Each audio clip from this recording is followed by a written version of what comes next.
Timoteo capítulo 1.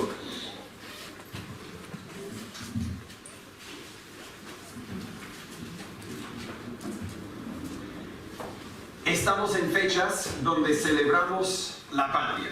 Bueno, algunos celebramos la patria, otros quizás lamentamos porque la patria podría haber sido, no sé. Quizás nos sorprendería al encontrar que la Biblia habla muy poco acerca de nuestra responsabilidad como ciudadanos, nuestra responsabilidad o la expectativa que Dios tiene para sus hijos en cuanto al gobierno civil. Bien puede ser porque si tenemos una relación correcta con Dios, naturalmente vamos a tener una relación correcta con el gobierno. Si obedecemos a Dios, vamos a cumplir la voluntad de Dios en cuanto al gobierno. Es decir, Él no tiene que darnos instrucciones específicas. Sin embargo, en 1 Timoteo capítulo 2, encontramos uno de los pasajes donde nos da instrucciones específicas acerca de nuestra responsabilidad hacia la patria. En estas fiestas, en estas fechas, tomamos un tiempo quizás para enfocarnos en nuestro país. Y quizás yo podría hablarle acerca de nuestra responsabilidad hacia este país. Pero yo no soy político, así que no voy a hablarle acerca de tu responsabilidad de ir a votar o involucrarte en el proceso político. Tampoco soy líder militar, así que no voy a hablarles acerca de que deberían tomar armas y defender nuestras libertades. No vine para eso. Soy siervo de Dios. Entonces quiero hablarles acerca de nuestra responsabilidad de obedecer a Dios primeramente, pero aún incluso en cuanto a nuestra relación con la patria. Vamos a leer la primera carta que Pablo escribió a Timoteo. Escribía a Timoteo como a su hijo en la fe, alguien por quien quizás tenía mucho afecto, mucho cariño, y alguien que él quería ayudar a formarse, a dirigir sus pasos según la voluntad de Dios. Pero también le hablaba como el representante de Pablo en el ministerio, es decir, muchas veces Timoteo era un vocero de Pablo, conociendo que Pablo es un vocero de Dios, también Timoteo lo era, pero trabajaban en conjunto. Así que estas instrucciones que Pablo escribe a Timoteo, no lo escribe a Timoteo como individuo. Mire, esto es para ti, tú tienes que hacer esto, no importa lo que hagan los demás, tú haz esto. Sino él lo escribía a Timoteo, claro, para decir, tú haz esto, pero compártelo también. Anuncia a las iglesias donde estás ministrando, y si no me equivoco, Timoteo estaba ministrando en la iglesia en Éfeso en ese momento. Comunica este mismo mensaje a ellos para que ellos puedan hacer lo mismo. Bajo ese contexto llegamos a nuestro pasaje, entendiendo que estas palabras no son solo para Timoteo, son también para nosotros. 1 Timoteo capítulo 2, versículo 1, la Biblia dice: exhorto pues, ante todo, que se hagan súplicas, oraciones, intercesiones y acciones de gracias por todos los hombres, por los reyes y por todos los que están en eminencia, para que vivamos quieta y reposadamente en toda piedad y honestidad, porque esto es bueno y agradable delante de Dios nuestro Salvador, el cual quiere que todos los hombres sean salvos y vengan al conocimiento de la verdad. Oremos antes de seguir. Señor, Padre, gracias por la comunión que podemos gozarnos por medio de lo que Jesucristo hizo por nosotros. Gracias por las bendiciones que nos has dado. Y si empezáramos a nombrarlos nunca terminaríamos. Pero Señor, gracias por ser tan bueno, tan misericordioso con nosotros. Que nos has bendecido con un país donde tenemos libertad de culto y libertad para congregarnos. Que nos has bendecido con el sol que salió este día. Que nos has bendecido con una iglesia, una comunidad, una familia de fe, donde podemos venir y congregarnos y ser exhortados y fortalecidos en nuestro caminar contigo. Gracias por tu palabra y por tu espíritu. Señor, háblanos por medio de ellos, dirige nuestros pasos y ayúdanos a ser obedientes a tu palabra, aun si no la entendemos, aun si no queremos. Pero Señor, también danos el querer de hacer tu voluntad. En el nombre de Jesús pedimos todo esto. Amén. Estos versículos hacen mención de nuestros líderes políticos. Pero el enfoque de este pasaje que acabamos de leer no es nuestros líderes políticos. Habla de la patria, podríamos decir. Pero el enfoque no es la patria. El enfoque es Dios. En versículos 1 y 2 hablamos a Dios. En versículos 3 lo hacemos con un enfoque de agradar a Dios. En versículo 4 vemos el deseo, la voluntad de Dios. Así que quizás alguien está pensando, oh, por seguro, puede haber otro pasaje más directo para hablarnos acerca de la patria hoy día. Y bien podría ser, pero la realidad es que no podríamos celebrar las libertades que tenemos sin celebrar a Dios. Todas las bendiciones que tenemos vienen de Dios. Así que, bueno, si alguien no puede ver las bendiciones porque en este momento quizás está sufriendo o se cree haber sido maltratado por los líderes políticos de hoy día, quizás falta aprender las noticias y comparar este país con otros países. Y quizás ni tenemos que hacer eso porque quién sabe, quizás por medio del internet alguien nos está escuchando en uno de esos otros países a quien nosotros nos comparamos y decimos, bueno, por lo menos no somos ese país. Y ellos dicen, sí, pero míreme a mí, ¿dónde está la bondad de Dios en todo eso? Aún así Dios ha sido bueno. Y quizás deberíamos no comparar nuestro país con otros países, sino deberíamos quizás comparar nuestro país al país de donde escribía Pablo y el país en donde Timoteo hubiera recibido esta carta. Ellos estaban en distintas partes del Imperio Romano y el Imperio Romano no era muy amigable para los cristianos. Algunos creen que, claro, algunos cristianos en otras partes del mundo lo tienen duro. Y sí lo tienen duro, pero creo que no lo tienen ni tan duro como lo tenían los cristianos de los tiempos de Pablo y Timoteo. No estaban siendo ofrecidos a los leones para que se los comieran vivos. No es tan claro, hay sufrimiento en el mundo, pero uno, podemos agradecer a Dios de que no hay tanto sufrimiento religioso en Chile, y dos, podemos agradecer a Dios que hasta el momento nos ha protegido del sufrimiento que Pablo y Timoteo y los otros cristianos de ese primer siglo tenían que pasar. No importa si tú crees que has sido bendecido con este país o no. Al fondo estas instrucciones son escritas para ti, son aplicables para ti. Y bueno, ¿qué son las instrucciones de Dios? ¿Qué quiere Dios de nosotros? ¿Cuál es nuestra responsabilidad hacia este país? Claramente la Biblia dice en versículo 1 y 2 que debemos orar por este país. ¿Por qué? ¿Por qué debemos orar por este país? Bueno, vamos a verlo. En versículo 1, primeramente debemos orar por todos los hombres, especialmente por nuestro país, porque Dios lo manda.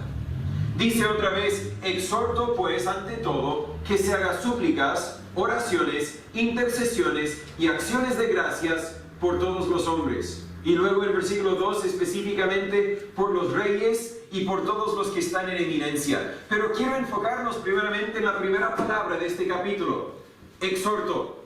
Alguno podría decir, bueno, pastor, usted nos dijo Dios lo manda. No dice que Dios lo manda, Dios dice que Dios lo exhorta. Ok, es otra palabra. Pero para entender el significado de exhortar como es usado aquí, quiero usar una palabra más común. Dios lo manda. Dios está diciendo, estas son mis instrucciones para mi pueblo, yo les exhorto, podemos entender, yo les mando a que hagan esto. Y recuérdese que cuando Pablo habla en la Biblia, Pablo no está hablando como Pablo. Yo muchas veces hablo como Natán. Expreso mi opinión, expreso lo que yo quiero ver que suceda aquí dentro de la iglesia, pero yo no puedo hablar con la autoridad de Dios. Pero pastor, si usted es el varón que Dios ha colocado para dirigir la iglesia, es cierto, pero cuando yo digo que vamos a empezar a recibir una ofrenda de amor, empezando el domingo que viene, yo no puedo decir, Dios ha dicho que debemos hacer esto, no lo puedo decir. Yo puedo decir que yo creo que esto sea la voluntad de Dios y yo creo que Dios me está dirigiendo a tomar esta decisión, pero yo no hablo con la misma autoridad con que hablaba Pablo. Cuando yo digo, mire, nosotros debemos tomar esta decisión, lo estoy diciendo desde mi perspectiva humana. Claro, Dios me habla, Dios me comunica algunas cosas, pero yo al fondo tengo que discernir cuál vino de Dios y cuál vino de mí. Y bien puede ser que yo a veces me equivoco. Por eso es que tenemos reuniones administrativas donde como iglesia tomamos las decisiones importantes. Porque bien puede ser que yo me equivoque Y ahí el pueblo de Dios, la familia de Dios aquí, debería poder entender el Espíritu Santo aun cuando yo me alejo de la voluntad de Dios, y deberían poder decir, pastor, yo no creo que esto sea la voluntad de Dios.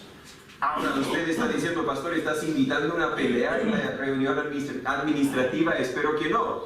Pero ya hemos empezado el hábito de una vez al mes, yo me junto con algunas familias aquí a lo que estoy llamando una reunión de consejo, para que yo pueda compartir mis ideas y estos hermanos puedan compartir sus ideas conmigo, y así puedo confirmar si esto realmente podría ser la voluntad de Dios o quizás no. Eso no estaba en mis notas, pero quiero decir que cuando yo hablo, no hablo con la autoridad apostólica con que hablaba Pablo. Pablo, cuando hablaba en la Biblia, estaba comunicando no la opinión de Pablo, sino la de Dios. No estaba comunicando las palabras de Pablo, sino las palabras de Dios. Esta exhortación, este mandamiento no es mandamiento de Pablo, sino de Dios.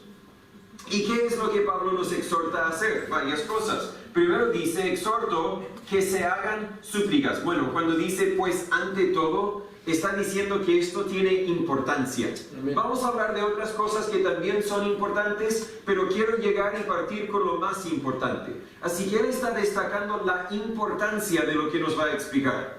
Exhorto, ante todo, que se hagan súplicas. Esta palabra comunica la idea de expresar una necesidad o hacer una petición, llevar esa petición al que puede cumplir con la petición. A veces, no sé, no se me viene ningún ejemplo, pero a veces los niños vienen a mí con una petición y yo les digo, deberías hablar con tu mamá. Yo no te puedo ayudar con eso. Piden un snack, ¿se entiende un snack? Piden una comidita antes de la comida verdadera. Y yo digo, pregunta a tu mamá, ella sabe qué comiste la última vez, cuándo vas a volver a comer, tienes que preguntar a tu mamá. Y muchas veces quizás expresamos nuestras necesidades a las personas equivocadas. Nos enfermamos, ¿y qué hacemos? Avisamos a nuestros familiares, avisamos al médico, y hemos avisado a Dios. Pero pastor, si Dios sabe, claro que Dios sabe, sin embargo Dios nos exhorta a llevar nuestras súplicas a Él, a llevar nuestras peticiones a Él, aplicando esa idea a la patria, al país. Vemos tanta maldad en nuestro país, y creo que cada uno me ha explicado en algún momento de la maldad que existe en el país, y hablamos en uno al otro de la maldad. Ok, pero yo no puedo hacer nada para corregirlo. ¿Has hablado al que puede hacer algo para corregirlo? Lleva las súplicas a Dios. Observa que para expresar una necesidad tenemos que hablar en específico. No basta con decir, Dios, ayuda a mi vecino. Sea más específico. Dios, yo sé que mi vecino está sufriendo porque murió un familiar. Dele consuelo si tiene una relación contigo. Y si no te conoce, úsame para poder compartir el Evangelio. Sea más específico. ¿Cuántas veces luchamos con los bebés porque lloran? Y por lo menos como padres no tenemos ni idea por qué lloran. Las madres tienen una idea. Queremos que sean específicos, que expresen la necesidad. Y de la misma forma Dios nos manda a expresar la necesidad. Otra vez, no porque Él no lo conoce, sino porque Él quiere que nosotros lo expresemos. Lo mismo con nuestros niños. Están sentados en la mesa, Nate, digamos, para usar un ejemplo, tiene 2 añitos, está sentado en la mesa y dice, ¿quieres algo? ¿Qué quieres? Eso, ¿y cómo se llama? No, vas a aprender a usar tus palabras. Yo entendí lo que él quería, pero debería ser específico, me desvío de mis notas. Quizás uno dice, Dios, mi vecino necesita conocerte a ti. O quizás, Dios, mi tío está enfermo. Mi hijo está contemplando tomar una decisión que lo alejará de ti.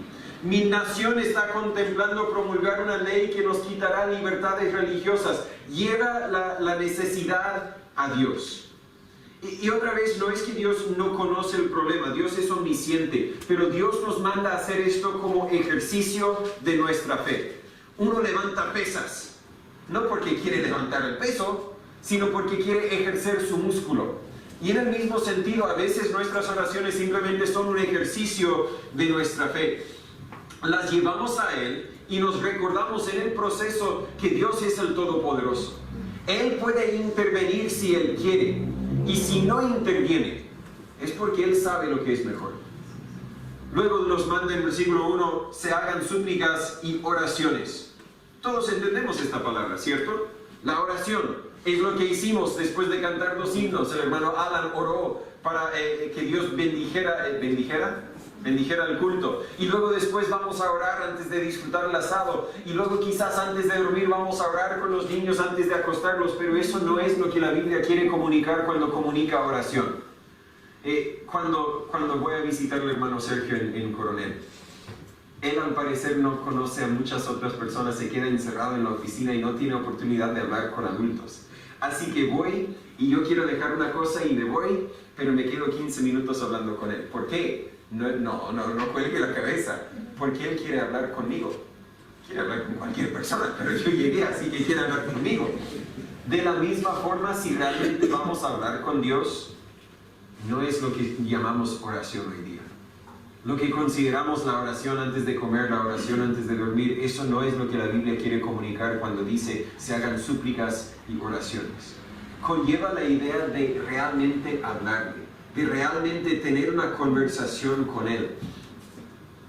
No es la palabra que se ocupa o no se refiere a nuestras oraciones breves y cotidianas. Se refiere más bien a los momentos que apartamos para realmente conversar con Dios.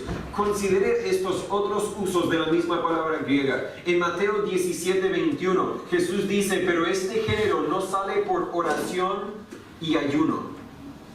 Bueno, si yo entiendo oración de la forma que lo entendemos de una forma cotidiana, con 1 minuto basta. Entonces yo ya llevo 2 horas ayunando.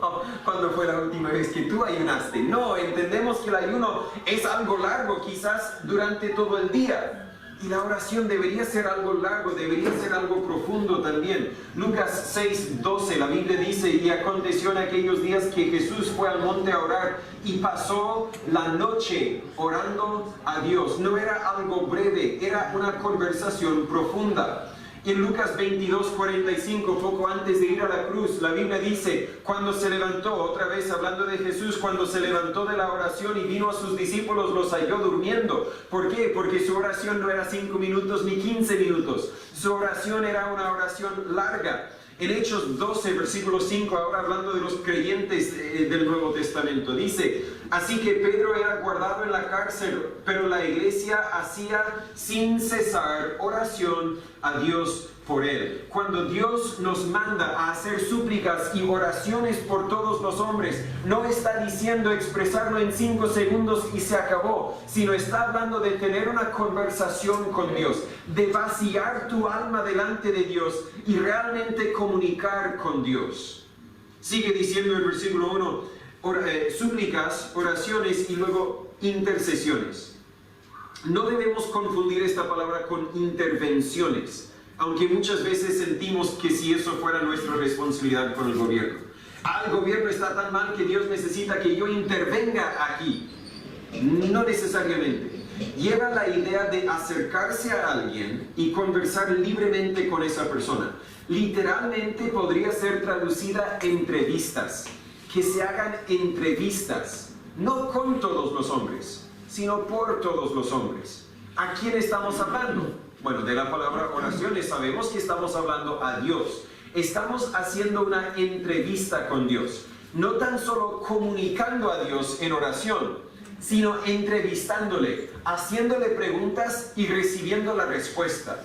Muchas veces Dios no te va a responder en una voz que tú puedes oír, pero Dios va a usar su palabra para responder al traer las palabras que Él ha escrito a tu memoria. Amén. Tú vas a estar orando y en la oración, esa verdad de la Biblia contesta la oración, gracias Señor. Pero eso es imposible. Dios no puede recordarte de algo que no has conocido. Tenemos que leer la palabra de Dios para realmente poder orar y comunicar con Dios y hacer intercesiones o una entrevista con Dios. 1 de Pedro 5, versículo 7, un versículo conocido, dice, echando toda vuestra ansiedad sobre Él, porque Él tiene cuidado de vosotros. En esta entrevista, en esta conversación, debemos llevar nuestra ansiedad a Él y dejarlo ahí. Quizás en relación con la patria, quizás todos podemos levantar la mano y decir: este año yo he andado algo nervioso por algo que está sucediendo en mi país. Quizás es el taco, son los choques, es el clima, es la lluvia, y luego va a ser la sequía, y luego quizás hay ansia, quizás algunos ni leen las noticias y así son inmunes a la ansia. Pero es probable que vamos a tener ansiedad, podemos llevarlo a Él. Y luego sigue diciendo en el versículo 1, y acciones de gracias. Todos podemos agradecer a Dios por lo que ha hecho por nosotros, y debemos hacerlo en nuestras oraciones. Sería horrible si cada vez que habláramos con Dios solo expresamos nuestras quejas. ¿Quieres que tus hijos, tu esposo, tu esposa siempre te hablan así? Ay, mamá, si esta comida está muy fría, si le falta sal, si, mamá. A veces suena así. Pero sería horrible. Y entendemos, ok, los niños están creciendo, pero sería más horrible si nuestro esposo o esposa siempre nos hablara así. ¿No puedes hablar un poco más despacio? Oye, ¿por qué no apagas esa música? ¿Por qué? No puedes imaginar, espero que así no es en su casa. Sería horrible. Y de la misma forma sería horrible si nosotros venimos a Dios y decimos: Dios, ¿por qué me dejas aquí? ¿Por qué no haces esto? ¿Por qué no haces el otro? Por favor, Dios, es que estoy cansado de esto. Pero pastor, debo ser honesto con Dios. Sí, debes ser honesto con Dios. Debes echar toda tu ansiedad sobre Él. Y con eso Él dice: si tu corazón está lleno de quejas, vacía tu corazón conmigo en la oración. No hay problema. Pero una vez que vacíes tu corazón de todas tus quejas, agradécele a Dios. Acciones de gracias. Agradécele a Dios. Aun si es solo: gracias por escucharme, Señor. Gracias por siempre ser Dios. Gracias por siempre ser bueno. Gracias por la salvación que me has dado. Si no puedes pensar en nada más, piensa en algo y agradécele a Dios. Volviendo al tema de la patria, quizás alguien está diciendo: pero ¿dónde está la bendición? Si Dios no me ha bendecido, si estoy sufriendo con todas estas necesidades. En versículo 1 nos manda a hacer súplicas, oraciones, intercesiones y luego acciones de gracias. Tenemos una necesidad, la llevamos a Dios, conversamos con Dios, escuchamos la respuesta de Dios. Pregunta: ¿nuestras circunstancias han cambiado en ese rato que llevamos orando? ¿Dios nos ha bendecido aún? No. La respuesta quizás interna ha llegado, pero el familiar sigue enfermo. La plata todavía falta, la nación todavía está haciendo lo que la nación va a hacer. Aún no ha llegado la bendición que buscamos, sin embargo, agradécele a Dios, aún si no nos ha bendecido. ¿Te escuchó? Con eso ya es una bendición. La Biblia promete en 1 de Juan 5:14 que Dios te escucha y te va a contestar. Puede que no te responda de la forma que querías o en el momento que querías, pero te responderá conforme a su voluntad, y su voluntad siempre es buena. Por lo tanto, agradécele por lo que va a hacer. Así que debemos expresar nuestras peticiones. Eso se refiere a decir lo que quieres recibir de Dios. Dios no quiere que seamos ambiguos. Si queremos algo, digámoslo. Debemos conversar con Dios, pasar tiempo con Él. Debemos relajarnos y dejar nuestras ansias con Él en el proceso de esa conversación. Y luego deberíamos agradecerle por lo que hará.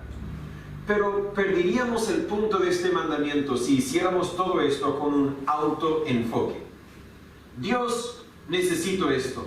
Haga lo otro para ayudarme. Bendíceme con esto, etc. No, este versículo nos manda a hacer todo, a expresar todo esto, no para nosotros, sino para todos los hombres, para las otras personas. El versículo 2 destaca que deberíamos hacer esto especialmente para nuestros líderes políticos. ¿Por qué? Vamos a verlo en un minuto. Pero tenga claro que debemos hablar con Dios, hacer nuestras peticiones de Dios y agradecer a Dios por lo que hará por nuestros líderes políticos y por todos los hombres. Y esa palabra por literalmente significa para el bien de. No hay otra forma de interpretarla. Lo que podría ser un poco ambiguo es si debemos agradecer a Dios por lo que Él ha hecho y lo que hará, o si debemos agradecerle por lo que todos los hombres han hecho. Al fondo da lo mismo, porque lo que todos los hombres han hecho, lo han hecho porque Dios nos ha capacitado a hacerlo. Simplemente debemos agradecer a Dios por lo que está sucediendo, por lo que Dios ha permitido suceder. Debemos pedir, orar e interceder para el bien de o para el favor de todos los hombres. Ahora sí, ¿por qué? Versículo 2. Primeramente debemos hacer esto porque nos tranquiliza. Para que vivamos, la segunda mitad del versículo, para que vivamos quieta y reposadamente en toda piedad y honestidad.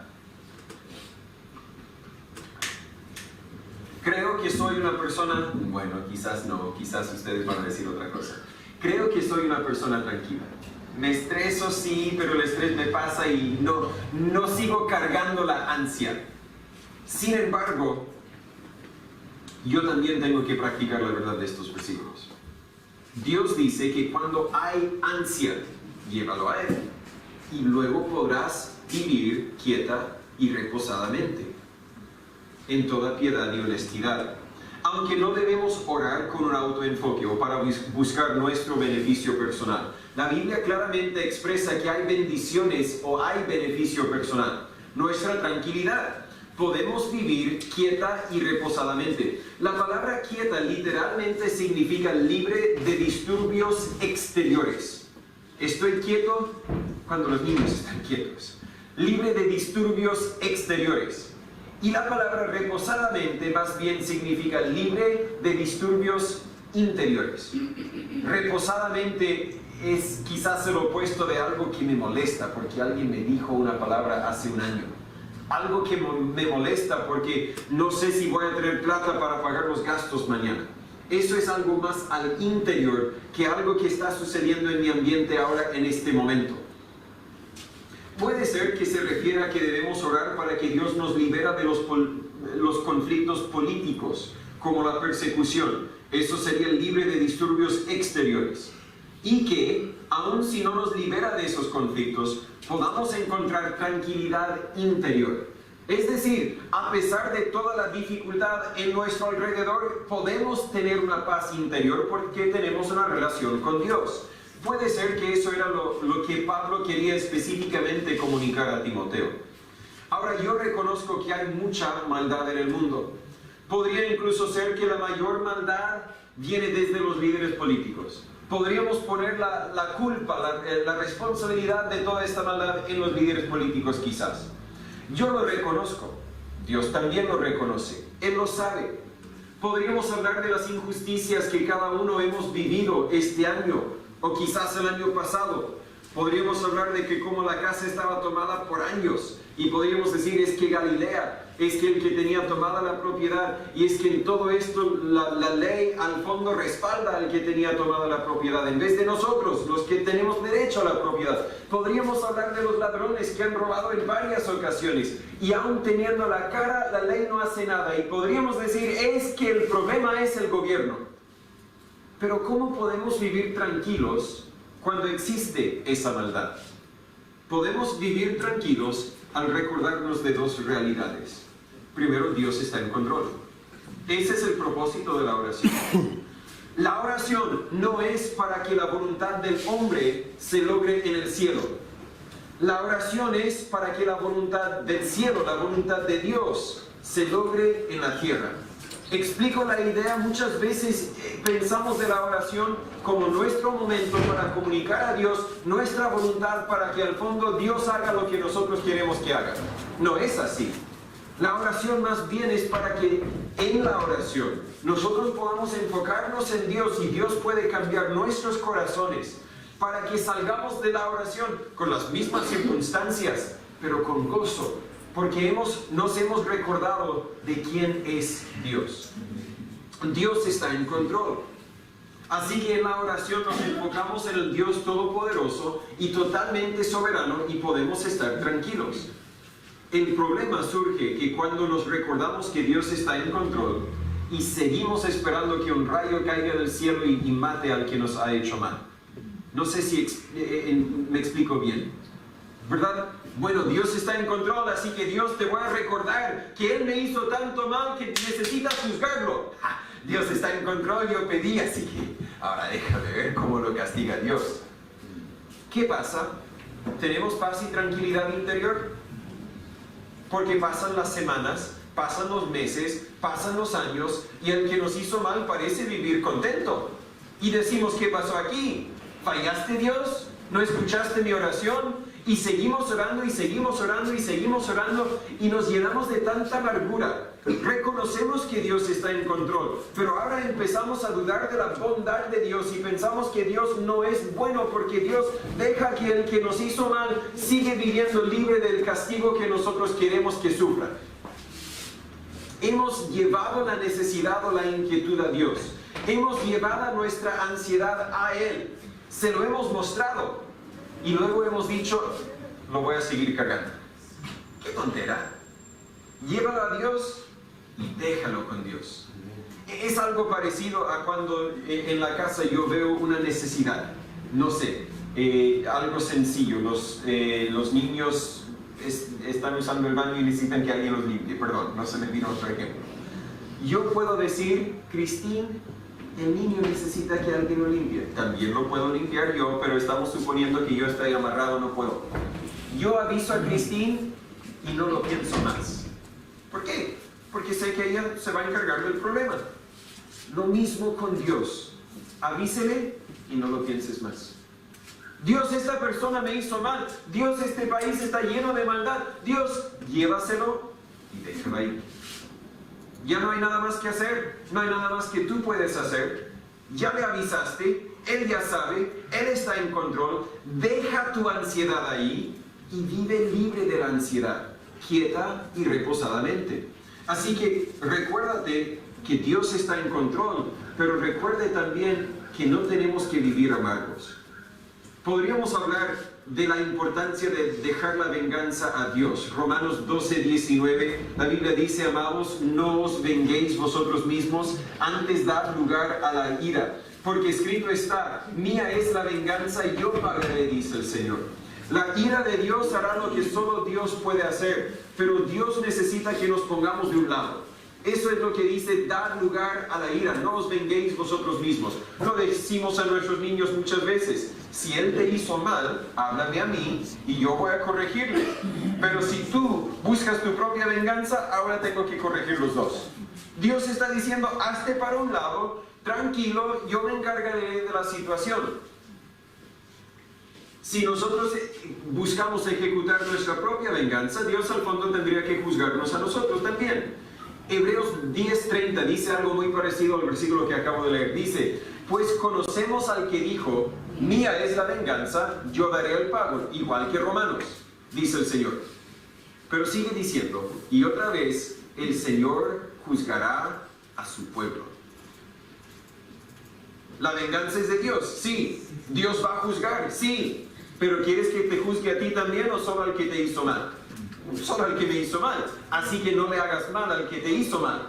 Porque si tú haces mal al que te hizo mal, Dios te va a juzgar a ti. Espero que explico la idea. Podemos vivir quieta, reposadamente, porque sabemos que Dios está en control y no tenemos que vivir amargos. Pero creo que si nos enfocamos en la venganza de Dios, aún así no hemos encontrado la tranquilidad que necesitamos. Seguiremos viviendo nuestras vidas esperando que Dios nos castigue. Pasaremos tiempo en Facebook solo para revisar lo que han compartido de sus vidas para ver si algo malo les ha sucedido. ¡Auch! Ahora estás perdiendo tu vida porque quieres esperar y gozarte de un castigo o algo que alguien sufra. Y si Dios no nos castiga, otra vez nos enojamos con Dios. Pero si podemos aprender a orar para su bien, por todos los hombres, en vez de orar que Dios los castigue, orar para el bien del que nos hizo mal. Ahí podemos tener paz, tranquilidad, vivir quieta y reposadamente. Alguno ya está diciendo, pero pastor, ¿cómo voy a orar para el bien de esa persona que me hizo tanto mal? Bien puede ser que alguien a ti te haya hecho mucho mal que algunas personas en mi vida. Bien puede ser que yo no entienda la ofensa que ha ocurrido en tu vida. Pero Dios lo entiende. Y lo que Dios dice sigue siendo la verdad. En mi caso, varios han escuchado la historia anteriormente de un ex pastor que me hizo mucho mal. un ex pastor que al fondo me atacó del púlpito, me quería echar de la iglesia, yo no me fui y al final él se fue, pero igual eran varios meses de conflicto, varios meses de no estar tranquilo, porque nadie está tranquilo cuando está en conflicto con el pastor, aun cuando el pastor es el que está en el error. Así que yo sufrí por varios meses. Al final él se fue, pero pasaban los meses y cada vez que escuchaba el nombre de él o de su familia, dije, a ver si Dios lo ha castigado.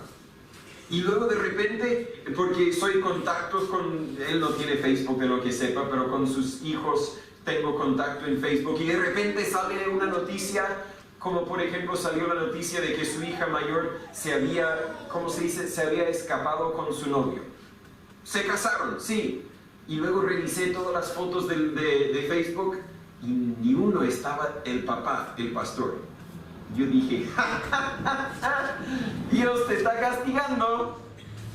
Y luego, 6 meses, un año después, leí la noticia de que esa misma hija se había divorciado de ese joven con quien se había escapado y casado.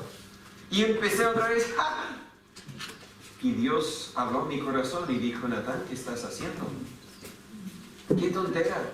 Aquí hay una familia que está realmente sufriendo y tú, lejos de ellos, estás burlándote de ellos. Y dije, Dios, tienes toda la razón, algo está mal en mi corazón. Y desde ese momento en adelante, cada vez que pienso en la familia de ese ex pastor, oro para su bien. Amén.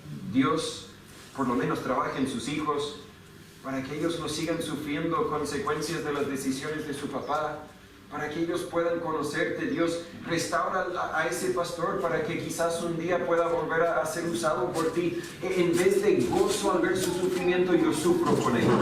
Y creo que eso es lo que Dios quiere de nosotros. Que para poder vivir quieta y reposadamente podamos reconocer que Dios está en control y ya no tengamos que seguir buscando venganza, buscando el momento que Dios nos castigue. Hace, no sé, un mes, ladrones volvieron a entrar en mi campo en Coronel y volvieron a robar algunas cosas, gracias a Dios no de mucho valor, pero por fin tenía la cámara y tenía las caras, y después un vecino me dijo dónde viven y yo llevé esa información a la PDI con toda la confianza de que iban a decir vámonos, y no, hasta el día de hoy no han hecho nada, pero imaginando todo lo que iba a hacer, dije, claro, te voy a acompañar para que esté ahí cuando los tomen presos. Y cuando salen y están con sus manos atados, les voy a venir a la cara y les voy a... ¿Y qué les voy a decir? No, les voy a decir, ¿por qué lo hicieron? No había por qué hacerlo. Saben, van a sufrir lo que tienen que sufrir, pero cuando salgan llámame para que podamos compartir un café. Mi responsabilidad no es gozarme cuando Dios ejecuta la justicia. Y Dios ejecuta la justicia, la PDI no siempre, pero Dios sí. No es gozarme de eso. Mi responsabilidad es orar para su bien. Recuerdo un momento cuando Juan, el que tenía tomada la casa, alguien me comentó y dijo, ¿sabe, pastor? Bien podría ser que él llegue a ser el primero en venir a la iglesia de esa casa. No sé cómo lo dijo. Y claro, yo tengo una responsabilidad de testificarle, de llevarle el evangelio. Sería genial si él mismo entrara ahora mismo y compartiera el asado con nosotros. Yo no le diría, ¿qué andas haciendo aquí? No, porque yo puedo vivir quieta y reposadamente porque he aprendido a orar para el bien incluso de los que me han hecho mal. Explico la idea, Dios quiere librarnos de todo esto. ¿Qué tal tus familiares, tus conocidos? Hemos hablado de desconocidos que nos han hecho mal. Y es una cosa perdonarlos y orar para su bien, pero ¿qué tal si es una persona más cercana? Una persona que no tan solo nos hizo mal en el pasado, sino que también nos hizo mal esta semana. ¿Cómo podemos vivir quieta y reposadamente cuando es alguien que no puedo simplemente cortar de mi vida porque es un familiar?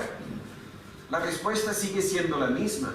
Puede ser más difícil, pero podemos vivir quieta y reposadamente si encontramos la forma de orar para su bien. Bueno, pastores, que no tengo mucho sentimiento de amor hacia ellos, no importa. Dios no nos manda a tener sentimientos de amor hacia ellos. No nos manda a tener cariño hacia ellos. Nos manda a orar para su bien. Y eso va a empezar a cambiar nuestro corazón. Lo mismo podríamos hablar de nuestros líderes políticos. Otra vez, algunos quizás no luchan con amargura hacia sus líderes políticos, pero otros quizás quizás fácilmente llegan al punto de culpar a los líderes políticos con toda la maldad. Si falta plata, es que los políticos, es que el presidente. Si los niños no están aprendiendo o si están sufriendo en el colegio, es porque los líderes políticos. Si un familiar está enfermo y tiene que esperar meses para su hora, es que los líderes, es que los líderes, es que el presidente, es que el otro. Y vivimos tan... No estamos viviendo quieta y reposadamente. ¿Sabe? Uno puede vivir sufriendo en el colegio, puede vivir con poca plata, puede vivir con una enfermedad y aún así estar tranquilo. ¿Por qué? Porque hemos reconocido que Dios está en control y no tengo que vivir con amargura. Así que debemos orar por el bien de todos los hombres para nuestra tranquilidad. Pero también en versículo 3, ahora es el segundo punto, pero en versículo 3, debemos orar por todos los hombres porque Dios es agradado. Dice, porque esto es bueno y agradable delante de Dios nuestro Salvador. Alguno ya está pensando, pastor, yo empecé a orar por esta persona, pero aún no estoy tranquilo. Aún tengo la amargura, tu fórmula no sirve. Bueno, primero no es mi fórmula, es lo que la Biblia dice. Segundo, aún si no resulta, hágalo porque Dios lo manda. Dios lo manda. Y Dios es agradado con nuestra obediencia. Lo más probable en ese caso es que el remedio necesita más tiempo para tomar efecto, ¿verdad? Te has tomado un remedio del médico y dice tómalo por una semana y lo tomas un día y no te resulta, así que ¿qué haces? Bueno, de inmaduro no lo tomas, pero ya cuando sepas un poco más sabes que tienes que seguir tomándolo. Recuerdo cuando uno aprende todas estas cosas cuando sale de la casa de sus padres y tiene que empezar a tomar sus propias decisiones. Así que yo estaba en la universidad y no tenía seguro médico. No recuerdo cómo eso era posible, si mis padres no sé, o quizás no quería ir al médico. Pero mi oído me dolía tanto que al final fui a la enfermera que tenían en la universidad y la enfermera dijo, sí, tienes que ir al médico, tienes que porque tienes una infección. Así que fui, me dio un antibiótico, no sé, me dio el medicamento, debía tomarlo por 7 o 10 días, pero después de 4 días ya se sentía mejor, así que dejé de tomarlo. ¿Y sabe? Unos 4 días más, volvió. Así que cumple con las órdenes, aun si no parece tener el efecto que crees que debería tener. Y al fondo, al hablar de la oración, lo hagamos porque Dios lo manda y Dios es agradado cuando obedeces. Muchas veces Dios nos manda a hacer cosas que no nos parecen ser convenientes ni agradables. En ese momento podríamos llegar a pensar de Dios como un dueño abusivo. Pero debemos reconocer que lo que Dios nos manda a hacer, lo manda para el bien de Él y para el bien nuestro. Romanos 12, versículos 1 y 2, quizás lo conoces. Dice, por tanto os ruego, hermanos, por las misericordias de Dios, que presentéis vuestros cuerpos en sacrificio vivo, santo, note, agradable a Dios. Ok, cuando yo presento mi cuerpo en sacrificio vivo, esto agrada a Dios. Al parecer Dios es un Dios malvado porque se agrada de mi sufrimiento. No es lo que quiere decir. Dios es agradado de nuestro sometimiento a Él. Pero luego sigue diciendo que es vuestro culto racional y luego sigue diciendo y no os conforméis a este mundo, mas transformaos por la renovación de vuestra mente para que comprobéis cuál sea la buena voluntad de Dios, agradable y perfecta. Creo que en versículo 2 ya no está diciendo que es solamente buena desde la perspectiva de Dios, sino también de la nuestra. No tan solo agradable a Dios, sino también agradable a nosotros. No tan solo perfecta para Dios, sino también perfecta para nosotros.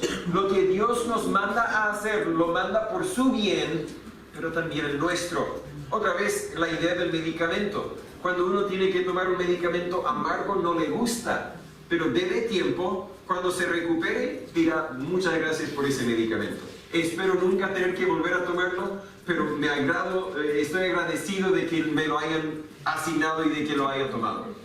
En el mismo sentido, la voluntad de Dios puede ser así, puede ser amargo, pero sigue confiando en Dios, reconociendo que la voluntad de Dios es buena, agradable y perfecta. ¿A alguno le gusta comer espinaca? ¿Hay algunos? Ok. Yo lo como y lo como con gusto, pero solamente porque sé que es sano. Si no fuera sano, si fuera tan no sano como un chocolate, no como la espinaca. ¿Tú lo comerías? Yo no lo como. No tiene un sabor muy agradable a mí. Sin embargo, lo como. ¿Por qué? Porque sé que me hace bien. Y hay muchas otras cosas que podríamos decir de la misma forma. No me gusta, pero sé que me hace bien. Y a veces quizás no te va a gustar orar por el bien del que te ha hecho mal. No, pero pastor, está bien, no voy a ser amargo, no voy a orar para su mal, pero orar por su bien. No te gusta, pero hágalo porque te hace bien. También agrada a Dios. Nota que este versículo destaca que Dios es nuestro Salvador. Otra vez, versículo 3 de nuestro pasaje, porque esto es bueno y agradable delante de Dios, nuestro Salvador.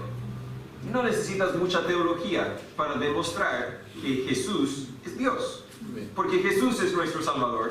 Y aquí dice Dios nuestro Salvador. Es un punto aparte. Pero al decir que es nuestro Salvador, es decir que nos ha salvado.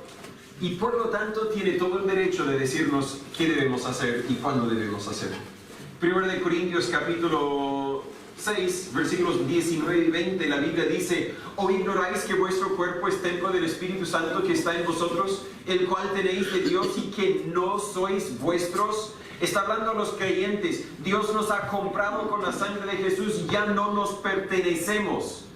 Porque comprados sois por precio, glorificad pues a Dios en vuestro cuerpo y en vuestro espíritu, los cuales son de Dios. No debemos vivir según lo que a nosotros nos parece mejor o conveniente. Deberíamos vivir según lo que a Dios le parece mejor o conveniente.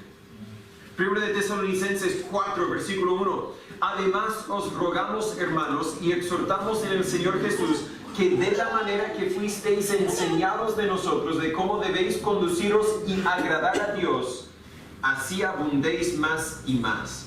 Pablo está hablando a la iglesia en Tesalónica y está diciendo: les he enseñado, ya saben lo que deben hacer para agradar a Dios, en esto abundéis más y más. No hagáis lo mínimo, hágalo más y más.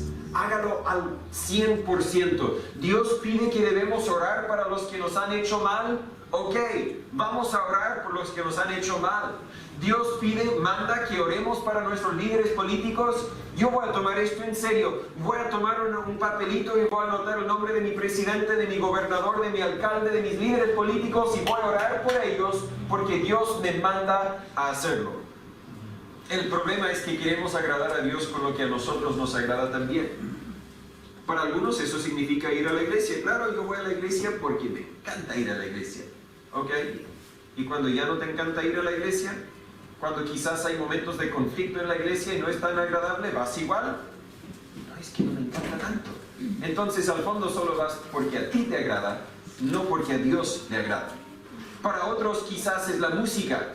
Ok, cante si te gusta cantar, pero cante aún si no te gusta cantar, porque Dios es exaltado en la música la música verdadera, la música bíblica podríamos decir. Si vamos a agradar a Dios, deberíamos hacer todo lo que a Dios le agrada, no solo lo que a nosotros nos agrada. Si tu jefe te da una lista, debes hacer estas 10 cosas, y vuelve el siguiente día y has hecho 9, y te pregunta por qué no hiciste el 10º, y dices: es que eso no me gustó. ¿Tú crees que vas a seguir teniendo empleo?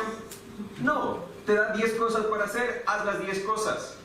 Si Dios te da 10 cosas para hacer, haz las 10 cosas.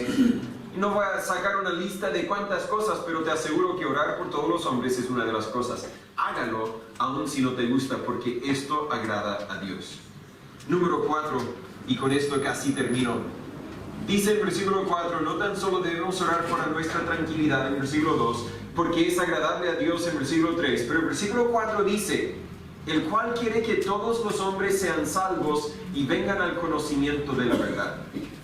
El hecho de que versículo 4 está incluido en el contexto de lo que acabamos de leer, creo que está diciendo que debemos orar por todos los hombres para que las almas sean salvas, para que los perdidos sean salvos.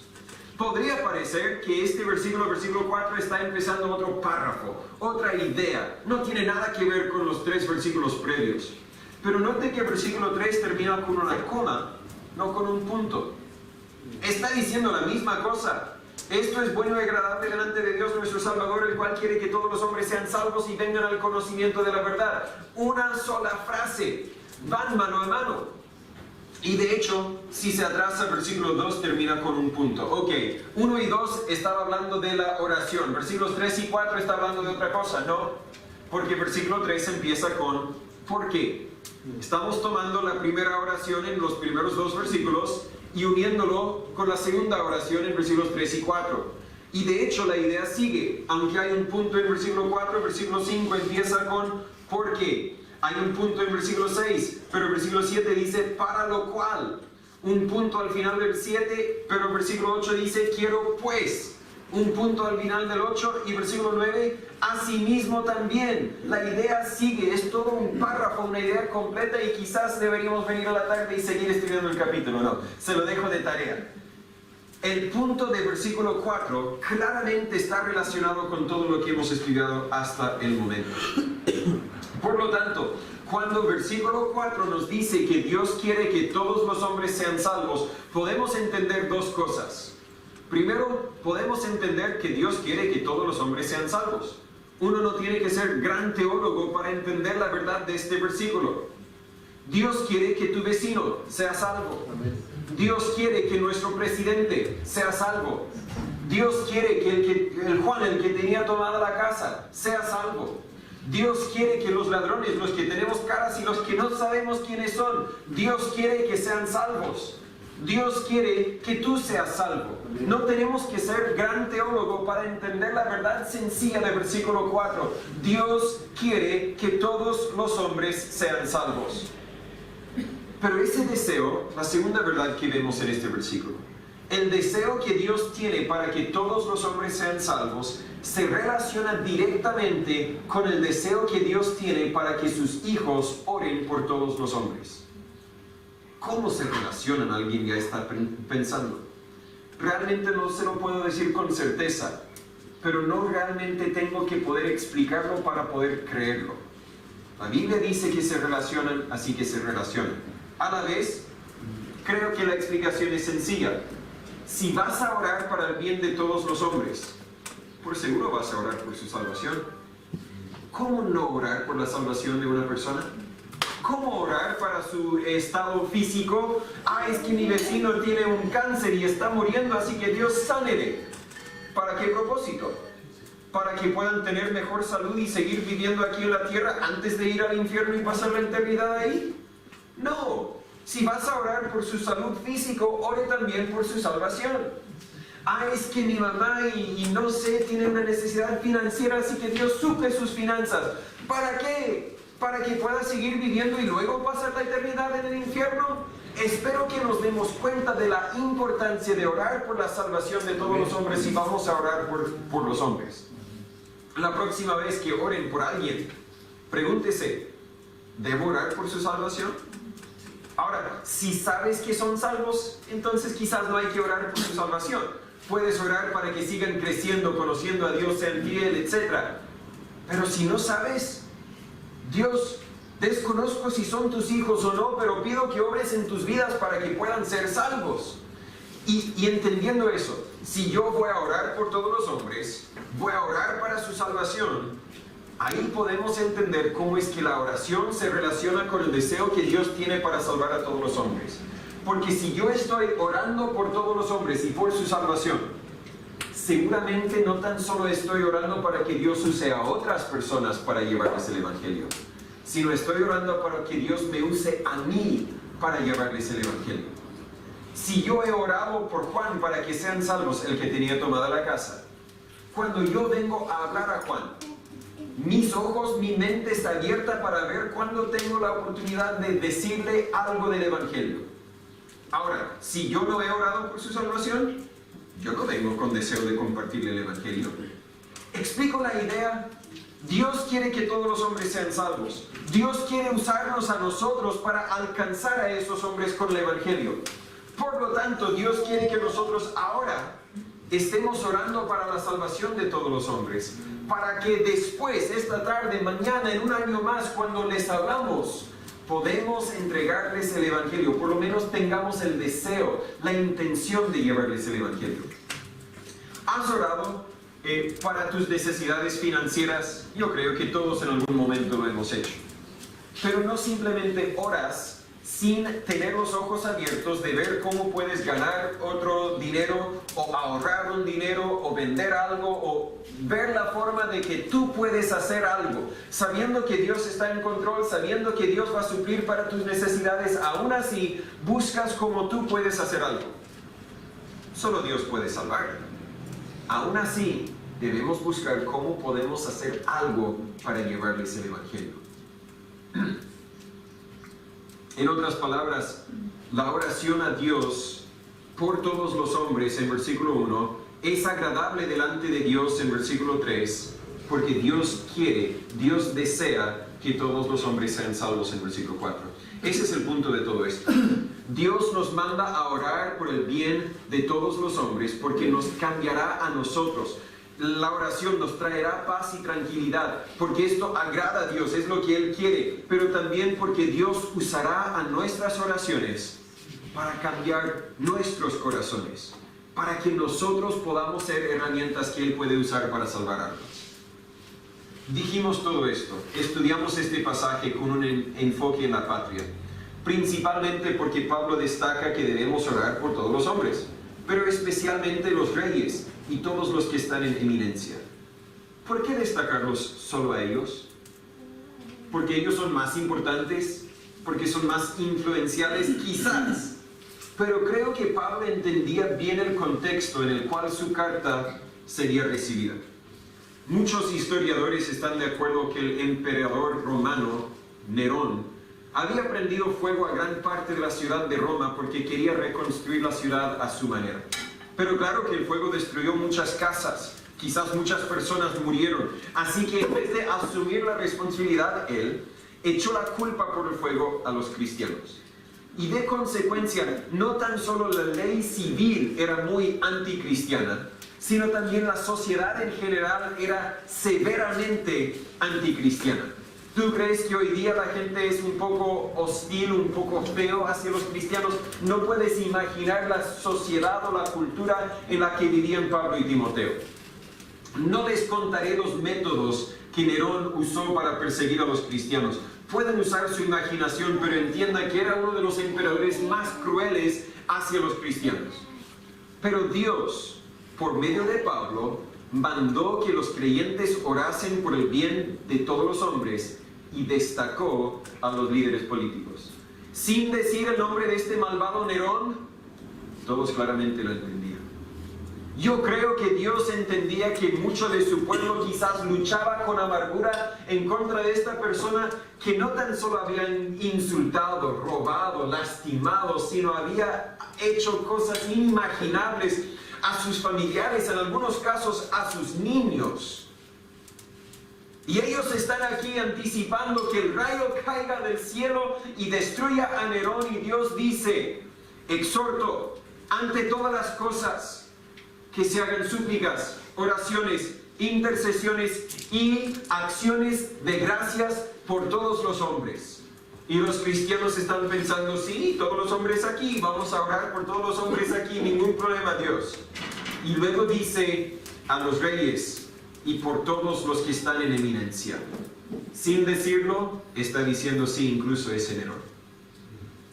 Yo no sé quién será el Nerón en tu vida, el que te ha hecho más mal, el que si pudieras solo pegar a una persona sin que no te pasa nada, a esa persona le pegarías. Yo no sé quién sea, pero sí Dios quiere que ores por su bien. De hecho, Dios te está hablando, no hablar por miles de personas. Dios te está hablando en este momento que ores por esa persona que te ha hecho mal. No debes vivir rendido a la amargura que esas ofensas pueden haber provocado en ti. No debes vivir haciendo guerra contra esa amargura. Debes vivir en la victoria que Dios ha provisto si tan solo te sometes a sus instrucciones. Y las instrucciones de Dios empiezan con lo que Él hizo en la cruz.